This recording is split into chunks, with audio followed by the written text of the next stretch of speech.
First thing I was hoping to talk to you about is tariffs, and Albert has a great video that he's prepared on the tariffs taking effect, and now these 60 countries are scrambling to try to figure out what to do. Let's watch the video, Albert. I thought he had it ready. Here it comes. President Trump's new tariffs, the highest in nearly a century. Some now weighing whether to raise prices. I'm trying to hold off till the end of the year, but if it gets to the point where, it becomes too much, I have no choice. The Yale Budget Lab estimates that tariffs will cost a typical household as much as $2,400 this year. The price of a new car expected to rise by $5,800. Shoe prices are predicted to soar 40%, clothing 38%, and fresh produce 7%. I will point out that the Yale Budget Lab is mostly staffed by Biden and the alumni, so they have a particular point of view. As for when prices could rise, experts say the full impact of tariffs might not be felt for months. They're taking effect now, but only for goods that are just starting to be shipped, so that we might not see those on store shelves until closer to October. Still, some companies are already hit hard. Toyota says it expects a $9.5 billion loss in profits from U.S. tariffs. American cosmetics company e.l.f. Beauty says its profits fell 30%. Some customers are stocking up on Brazilian coffee and chocolate. That's why Thanks, Albert. I appreciate it. So you get the point. Prices will go up. Just when you get to the chocolate, right? Yeah, just when you get to the chocolate. The prices will be going up. It might not happen for a few more months. When the prices finally go up, will people realize, oh, we are going to get stuck paying the bill for this? And maybe Trump's tariff policies aren't the best thing for the American consumer after all. Is that when the tide finally turns, Michael Shure?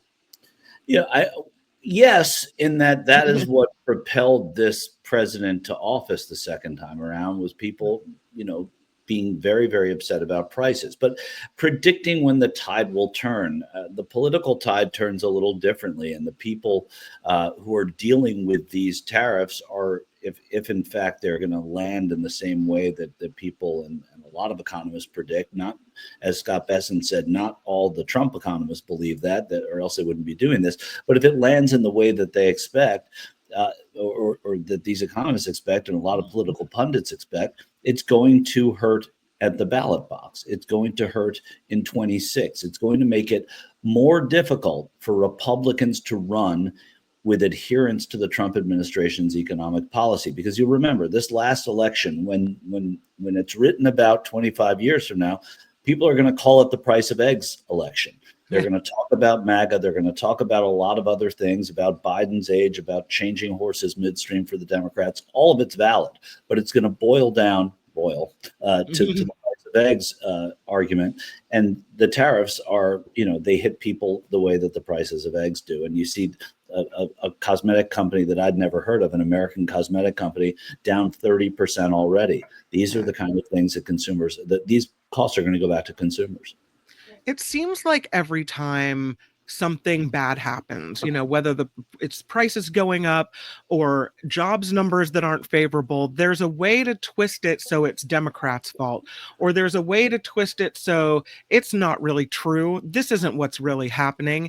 Jim Avila, when this happens, when the prices go up and American consumers are faced with another hit to their pocketbook, will they believe the spin? Is there any way the Trump administration can spin this so that they're not responsible for the rise in prices?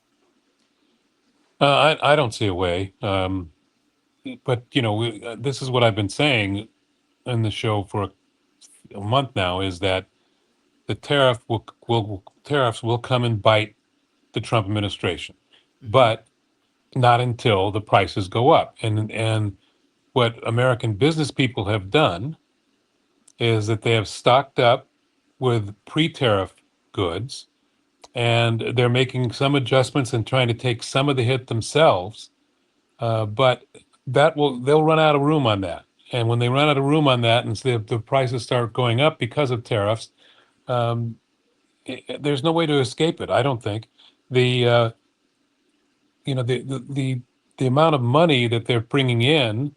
I guess I read it was $30 billion or a million, one of those two, that have come in because of tariffs. But who are they coming in from?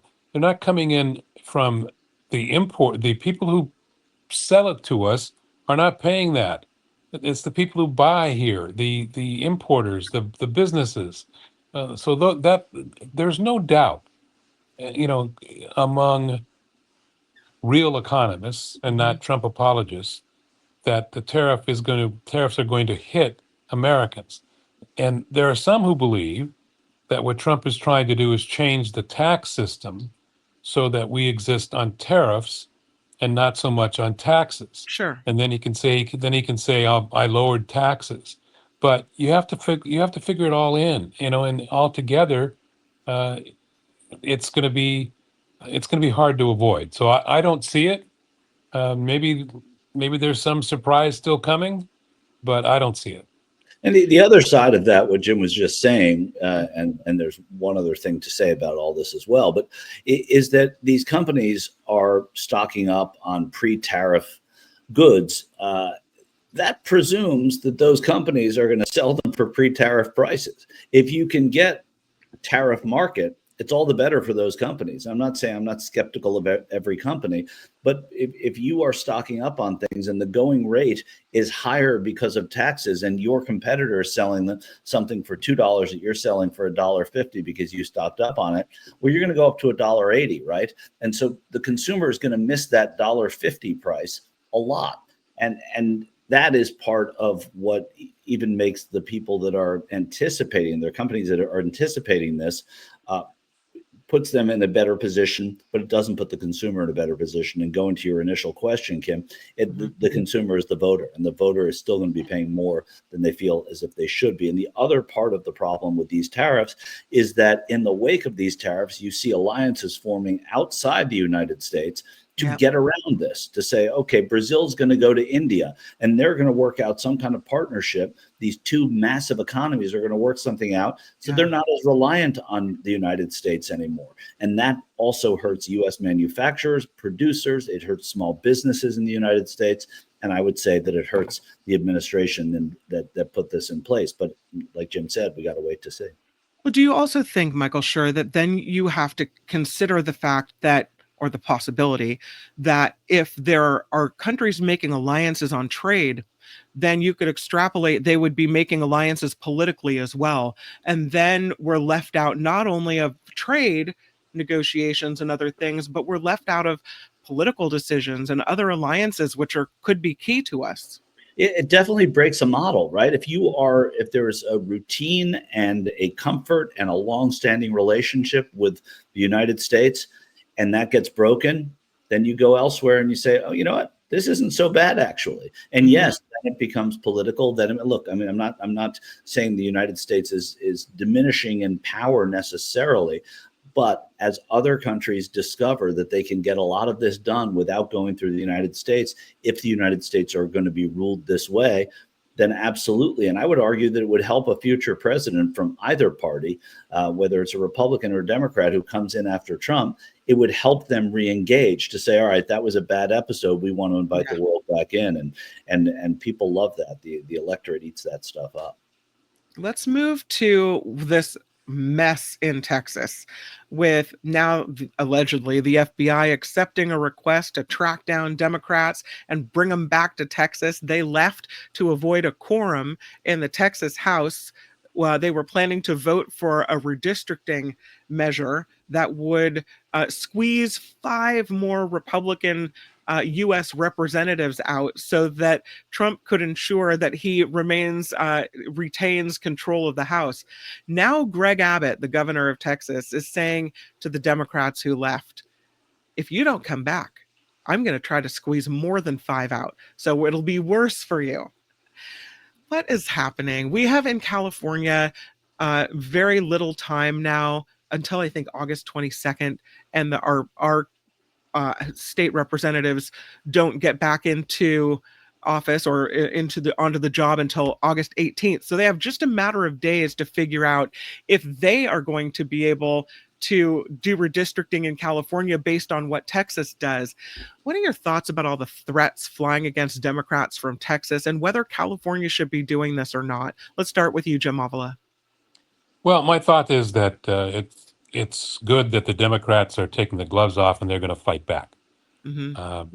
They're fighting back both in Texas, where they've left the state to go to Chicago, and they'll fight back in California.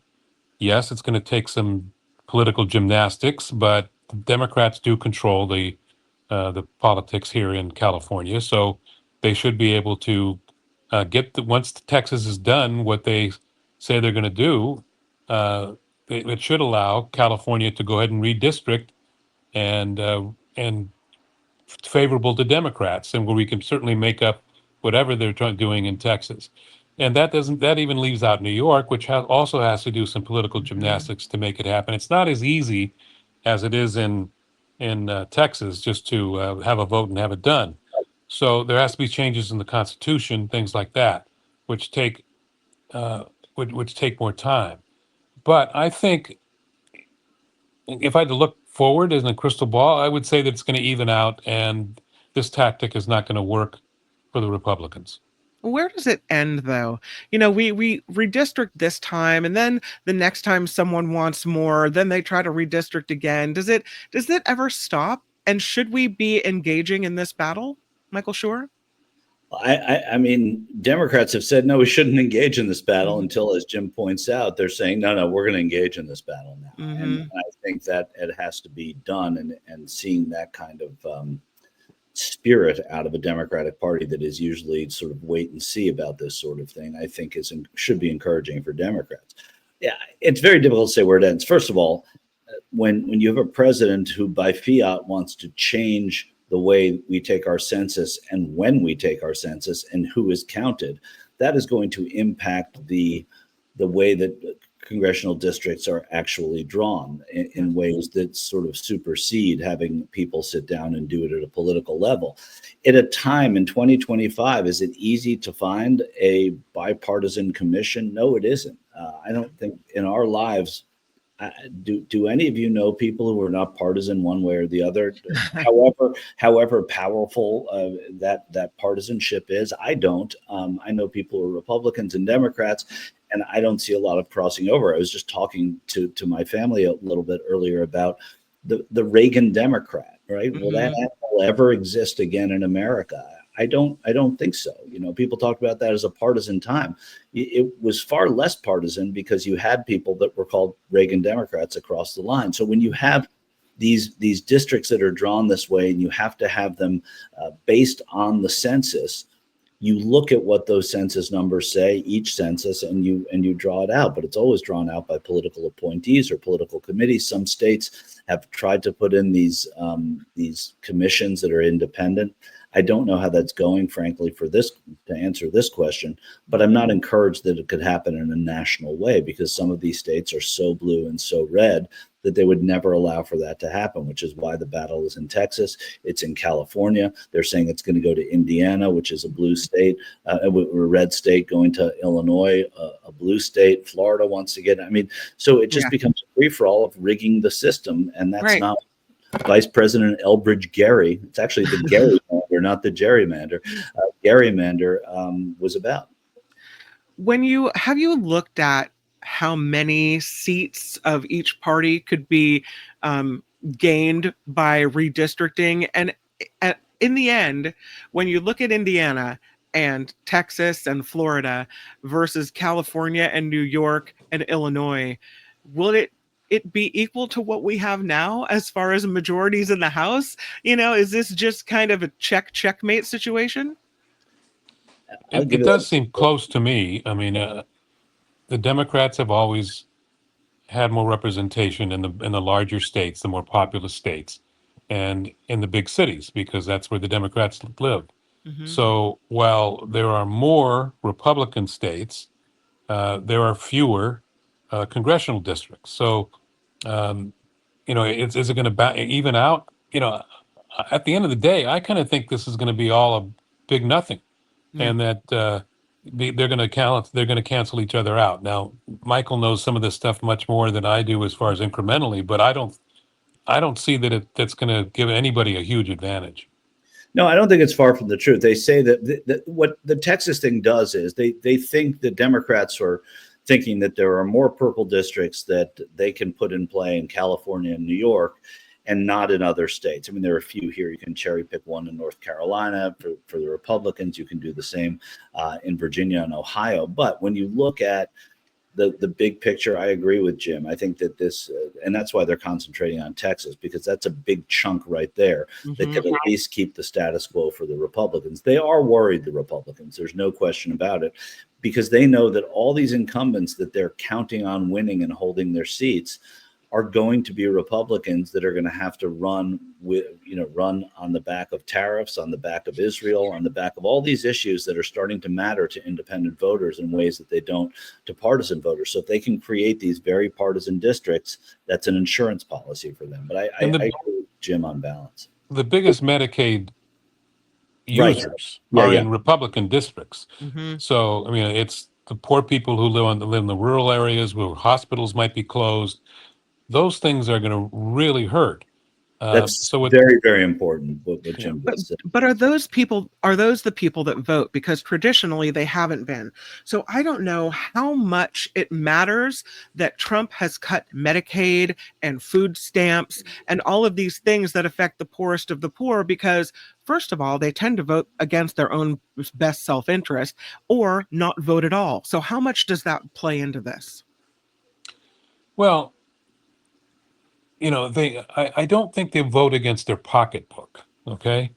So when they see that their children no longer have insurance and their mother doesn't have any insurance, and they got to reach in and pay for that when their hospitals are closing. Look, I was way too optimistic in the last election, so I'm trying not to be so optimistic this time around. Now you're bitter beans. Yeah. I just don't, what I kind of settled on, Kim and Michael, is we get the government we deserve. Yep. And we deserve what's going on now, because those who did not go out and vote, or those who couldn't see beyond, their egg price, are really going to be hurt. So hopefully that's why we have elections every 2 and 4 years, is that we'll be able to recover because of what's going on with the Trump administration. I still think there's enough Democrats still outnumber Republicans, that there's going to be a reckoning in 2 years and certainly in 4 years.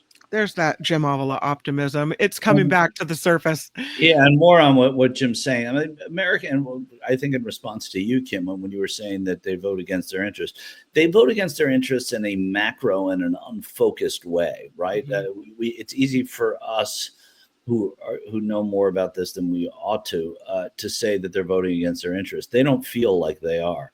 But to what Jim's saying, when those micro issues come up, and they're macro in their own homes, but they're micro in terms of they're really under the microscope. Those are the types of issues that force voters to start seeing what their best interests are. Like Jim said, on getting people insured in their home, on getting decent prices, on feeling safe, on, they don't care anymore about immigrants eating cats and dogs in Ohio. They care about the fact that their kids are going hungry or their kids aren't getting health care. That's bigger.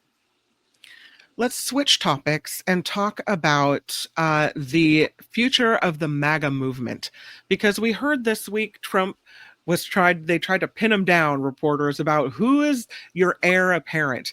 And he said, well, it looks like right now, J.D. Vance. And he said, I think most likely, in all fairness, he's the vice president. He also said, I think Marco is someone that could get together with JD in some form. He said it's too early to talk about it, but JD is doing a great job and would probably be favored at this point. Can you see a world with a President JD Vance? Is that far-fetched? What do you think, Michael? Could you see a world with a President Donald Trump? Yeah, there I mean, you go. That's the answer right there. Yeah. It's all far-fetched. I'm a firm believer that movements are about people, and MAGA is about Donald Trump. And when he's off the stage, there will be people who stay in the process, who stay in the arena.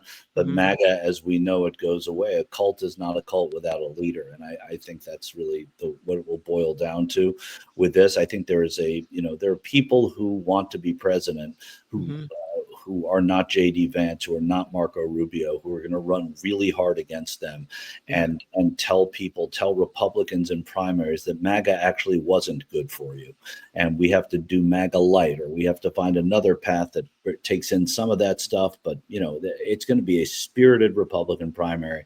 And without Donald Trump as a candidate anyway, as far as we know, then I think that MAGA begins to show signs of crumbling, because I think a lot of these people are not going to be interested in what Tom Cotton and Josh Hawley and Marsha Black have to say. They're interested in the celebrity Donald Trump, and they're just going to go back to doing whatever it was. And I think another name you have to fear and remember, unless he gets arrested for drug use, is Junior. Yeah. Donald Trump Jr. on the ballot is a wild card.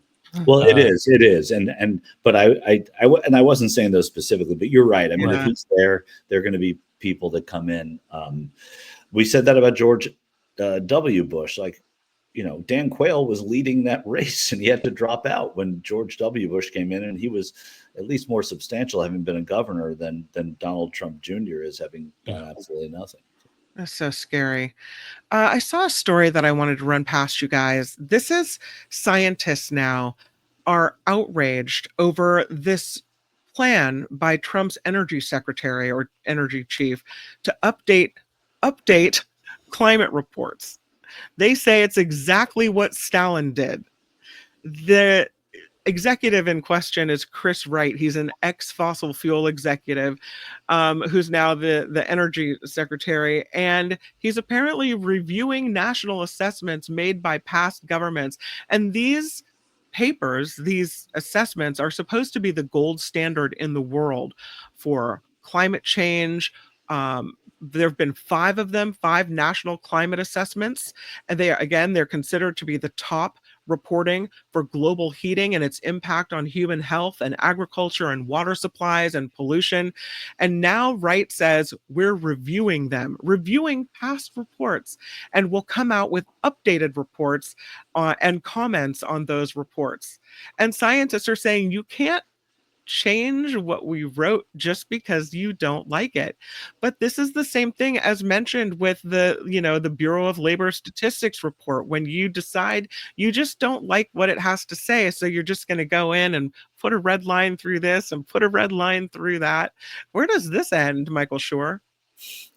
I mean, I don't know, but I think your comparison is accurate. If you don't, here's a president who doesn't like the numbers he's getting, so he says, "Oh, these are actually the real numbers. I don't like the climate numbers I'm getting. These are the real numbers." RFK Jr., I don't like what the positive things that are happening with polio vaccines and measles vaccines and COVID. Oh, so we're going to change this. It's changing it just to suit your interests, which is to me what dictators do, and it is dictatorial behavior. And where it's going to go, I don't know, but it's probably going to show up in many, many forms all the way until January 20th, 2029. And of all the dangers that we face, Trump's attitude about climate change is probably way at the top of the list, in my mind, at least. I mean, they're doing things that will allow our air to get dirty again, our water to get dirty again, and they're doing nothing about. They're not doing any research about how hot it is, and what these wildfires and things like that. As long as he's in power, the climate and the world is in danger, and this is one of the main ways. That's true. Climate is number one. It's the most dangerous thing we're facing. It is not tangible and to everybody, but it is. And he's a president who is not taking care of his country because he is doing that. He's allowing emissions to increase. He's taking all kinds of regulation out of the fossil fuel business. It's astonishing that the You have to remember who he is. You know, Yep. he's a businessman, bad one, but a businessman with no conscience. Hmm. Okay, who doesn't care about lying, doesn't care about real facts, and he told us what he was going to do. He met with uh, the oil barons before the election and asked them for $1 billion. They gave it to him, and now he's repaying it, and that's exactly what he's going to do. I And worry the things that he's doing against the EVs is it's horrendous. Right. Not only are they not going to give tax breaks anymore, but they're going to take away the fast lane, the commuter lane. Yeah. You know, with an advantage of encouraging people to do right by the environment. They're doing everything they can to eliminate that. Yep. And I- getting rid of the Rose Garden. And the Rose Garden. Yeah, we had Oh. a video earlier that Mark sent us with. Now they have, it looks like Mar-a-Lago, where the patio cafe with all the umbrellas put up at the White House. Did you just let out that you've been to Mar-a-Lago? Is that what I'm hearing? No, only pictures, only pictures. Oh, all right, now I got it. You have to But look. I worry about what we were just talking about. I worry that all of these government documents, these important documents, these scientific facts that we base our policy on will be so full of lies and so full of mistruths. There's at the White House, you can see all the umbrellas they're putting up, and then you Yeah, can see the there picture you next go, to Albert. Mar-a-Lago. Well Yeah. done. Yeah. Thanks to Mark for sending that, and thanks to Albert for putting it up. But I worry it's going to be so full of lies that it will be impossible to untangle this mess of all of the papers they've tampered with, of all of the information that we had that we now don't have, the stuff being pulled off websites, the important, policies, the important documents, that it's all going to be changed and manipulated. And when the next, hopefully, party comes in and tries to right all of these wrongs, that it's going to be impossible to try to figure out this mess they've left us. Well, there are a lot of smart Democrats, okay? Mm, I would contend, even though I know he has baggage, that if you put Gavin Newsom in as the next president, he will feel no hesitancy of signing executive order after executive order, changing these things back. And yes, because one of the things that Trump is doing wrong for the future of MAGA is by not using Congress. None of the things that he is doing is irreversible. Yeah. You know, if he were to try to actually get something passed by Congress into law, then a next president couldn't do anything. But we have to have an aggressive candidate on the Democratic side, whether Yeah. that's Gavin Newsom. You know, I used to, a lot of my friends believe, we got to go moderation, don't go left. I'm not for moderation anymore. I think that the Democrats have to come out swinging and threaten to do those things and do them when they get there. Yeah, more to what Jim's saying, because it's absolutely right. Is that we have to find a way not to legislate and preside with executive order. It's just gotten too out of hand. A new president shouldn't just have to come in and undo executive orders, because that will go on, until we go on, right? I mean, so Right. There has to be a way to get a reasonable Congress to realize that passing some of this legislation, not having to force it through presidential order, is that has to be looked at as well. But you need an aggressive candidate and an aggressive president to do that as a Democrat. Well, before I let you guys go, I wanted to give you opportunity to comment on ICE. They are recruiting hard. You may have seen that former Superman star Dean Cain has come out and said he's an honorary ICE agent now, and done kind of a PR run with that. The Secretary of Homeland Security, Kristi Noem, is now giving these ICE detention centers kind of kitschy, cute names. We have Alligator Alcatraz, and now we have the Speedway Slammer in Indianapolis. with the recruiting and the jumping out of a Penske moving truck at a Home Depot, and the recruiting from local police departments, they're trying to poach them to become ICE agents. They've lowered they've stripped away the age limit for now law enforcement and becoming an ICE agent. What are your thoughts on what's happening? We'll start with you, Michael Shure. It's sickening. It's obviously sickening. They're trying to make it they're trying to glorify something that is so hateful at its core. They're trying to change the rules as they go along and bring people into ICE and immigration enforcement who weren't there to do that. Today you heard, it's a totally different conversation, but that they want to use the military to fight the drug cartels. Right. At least these are people who volunteered to fight an American enemy, and you could in many ways see the drug cartels as enemies of America, as enemies of their children, etc. But with ICE, it's glorifying the grabbing of people in the middle of the street, families, parents, children. It's horrendous, and it's going to be the ugliest reminder of this administration, no question. Jim, a comment from you? It's more of the same. They're desperate, but they've gotten in this new wonderful bill huge funding for the Border Patrol and for ICE, and that is going to mean that it's going to be they're going to have the funds to do what you were talking about, hiring people and giving them bonuses and that kind of thing. So there's not much that can be done to stop it, I don't think.